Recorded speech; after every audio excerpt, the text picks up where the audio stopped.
Welcome to Full Fashion Finish Strong Friday. I was excited to get back this week and do part 2 of Staying Power.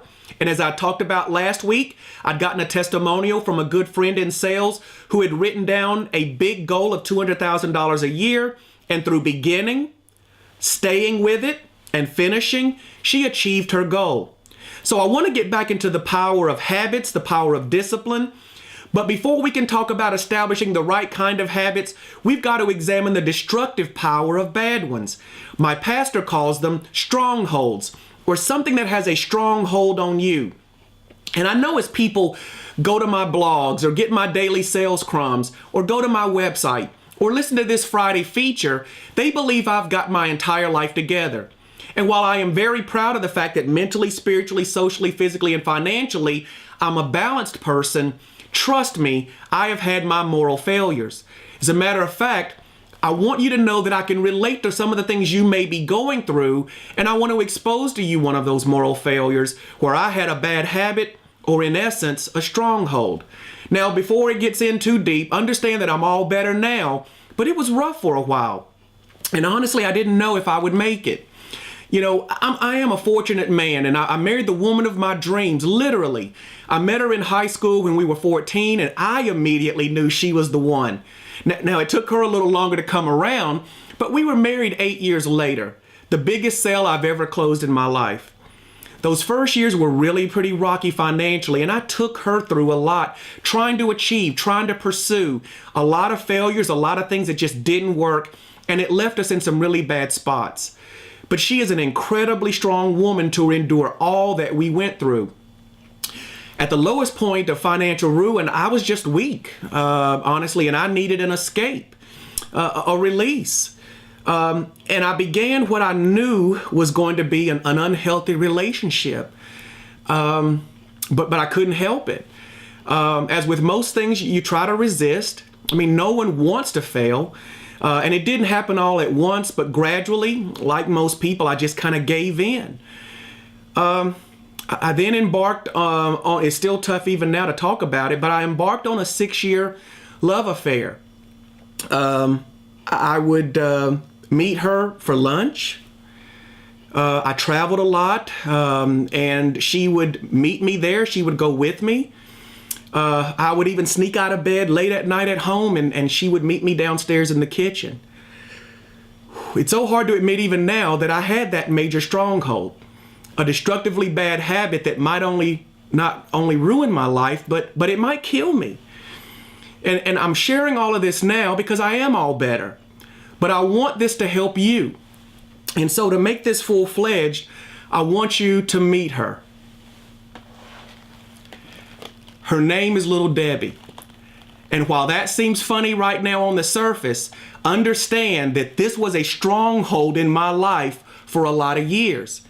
Literally, I couldn't eat just 2 of them. They come in twin in a pack, and Swiss rolls are my favorite. And I know most of you, again, are probably laughing, but you can name your favorite Little Debbie. There's Star Crunch, there's oatmeal pies, there's the strawberry cakes, there's the banana flips, cream pies. I love all of them, but this was my favorite. And it wouldn't be that I would eat just 2. I would literally eat 3 packs with about 2 or 3 glasses of milk late at night, snacking during the day. And I gave myself the permission to do it because my life was at a low point. But believe me, it was a destructive habit. Literally to the point that I'd ballooned up to 215, 220 pounds. And while the doctors never fully diagnosed it, I knew I was probably pre-diabetic. I knew that I was probably pre-hypertensive, but I also knew that I was battling with just the will and not having enough will to kick the habit, to face my stronghold, and to do the things that I had wanted to do in my life. But now let me ask you, what has a hold on your mind? Is it a lack and scarcity mentality? Is it a fear of failure? A fear of success? Procrastination? Is it your self-image, which is usually at the root of all of it? Is it like me with Little Debbie's food? Is it stronger? Drugs, alcohol? Is anger a stronghold where you lash out at everybody because the circumstances aren't as you want them to be? If you're in sales, do you have a fear of cold calling as a stronghold? And that one certainly can be detrimental to your future. What is it for you that has you gripped hard right now and won't let go. And trust me, as I just made this admission, there will be no judgment. Superman has kryptonite, and we all have something that brings us to our knees. But I'm telling you that I was able to kick this habit. Even as I bought this box, and I haven't had a Little Debbie Swiss cake roll in probably about 5 years, and I will give you in a pre-testimonial sense, even though there's another full fashion Finish Strong Friday coming where I will literally bear the transformation in front of the world. I was 215 pounds, now 185. In terms of diabetic, of course not. In terms of high blood pressure, under control. I'm actually running half marathons now, under 2 hours, and gearing up for my first full marathon. I'm 49 years old, and I'm in the best shape of my life. But Little Debbie was jeopardizing all of that. And it's not Little Debbie's fault. They're delicious. They're wonderful. But they're full of fat, full of carbs, full of sugar. At the time, they were full of partially hydrogenated soybean oil or whatever it was that was destructive, the trans fats. All of that has now been removed. But literally now, Little Debbie's has been removed from my life. How did that happen? We've got to go back to the evolution of completion that we talked about last week, which begins with your thoughts, your words, your actions, and your habits, like Little Debbie. So then there's a deeper progression that we've got to talk about that's transformative. And it's your thoughts, your words, your actions, and your habits, which we talked about. But your habits ultimately define your character. Now, within certain circles, I'm not known as the guy that used to eat 6 Little Debbies in one sitting. I'm known as the guy that runs half marathons, that comes in first place for my age group in 6K runs. And then my reputation is becoming that I'm a runner. Imagine that. And eventually my destiny will be to finish and complete a sub 4 hour and sub 3.5 hour marathon. And yes, I just put myself out there. And for those of you that run marathons know that 4 hours is a big deal, but that 3.5 hours means you're fit and ready to go. But I believe I can do it. But as we begin talking about the evolution to completion, the thing we have to remember is the root of all of it is the power of thoughts. So what you think about today will grow into tomorrow. It is time to disrupt your thinking. So how do you destroy bad habits? I usually interject the word chaos. So what do you think of when you think of chaos? Disorder, frantic, out of control, constantly changing to denote instability. Whenever change is introduced into your life, you go through a pattern of habit interruption. You are going along thinking everything is status quo, and then bam, it feels like everything changes in an instant, spiraling your life out of control. Right now, that change is not a sign of doom, or it's not bad. It's simply a sign that you're proceeding on a new path toward a new goal. And that chaos is necessary. It's even vital. Chaos is good. Chaos was designed to help you make positive changes necessary, and doing so in a structured manner. Now that sounds like a contradiction, but it's not. And my acronym for chaos is Changing Habits Affecting Outcomes. CHAOS. Changing Habits Affecting Outcomes. Your evolution to completion is determined by your thoughts, words, actions, and habits. They then become your character, your reputation, and ultimately your destiny. In order to get on track, we've got to create chaos in every area of your life, and all of the bad, destructive habits have to be replaced with proper ones, with proper staying power. Psychology has said it takes about 18 days, but I believe it takes longer. Look, I didn't kick the Little Debbie habit in 18 days. Literally, and there's a joke in this, but my life is no joke, and I couldn't write this material. I almost got hit by a Little Debbie truck, literally in the midst of trying to kick the habit. Little Debbie was everywhere. They're at the end caps at Kroger. They're at the grocery store. They're at the gas station. Little Debbie's, 3 for $1, box for $1. I had to change my thoughts in order to change the destiny. Now, first, I want you to remember the transitive property of equality in mathematics. And I don't sound too impressed. You know which one I'm talking about. It's the one that says, if A equals B, and B equals C, then A equals C. The same rule applies to the progressive steps in the evolution to completion. That if your thoughts end up being your habits and habits equal your destiny, then your thoughts equal your destiny. So to change your destiny, you've got to change what you think. All thoughts are completely within your control. And I know there's a lot of external forces going on, but look, negative thoughts are the default mode of life for many people, but negative thoughts can be controlled, even completely destroyed. At a minimum, though, they can be brought into captivity by replacing them with a new pattern of positive thought. Positive thoughts have to be developed. They are a form of visualization. So thoughts control what we visualize in our mind. As being made after the image of God, we've been given the awesome power and the gift of imagination. The power of imagination creates the blueprint, and then nothing can be held back from you once the imagination has been engaged. Imagination has the power to take you immediately where your situation and current circumstances says you can't go. Look, I can fly around this room in my mind if I want to. So it doesn't matter what my circumstances or the laws of gravity say, I can fly around this room. Tell the Wright brothers you can't fly. Tell the guys in jetpacks you can't fly. Tell the SpaceX people that you can't lift a satellite into orbit, and they would argue with you. You may be dreaming what you today think is an impossible dream, like my friend who wrote down $200,000, but you have a unique and specific vision to focus on and to manifest. Even if you are in fear initially, you can create a powerful vision to believe in and one to place all of your trust.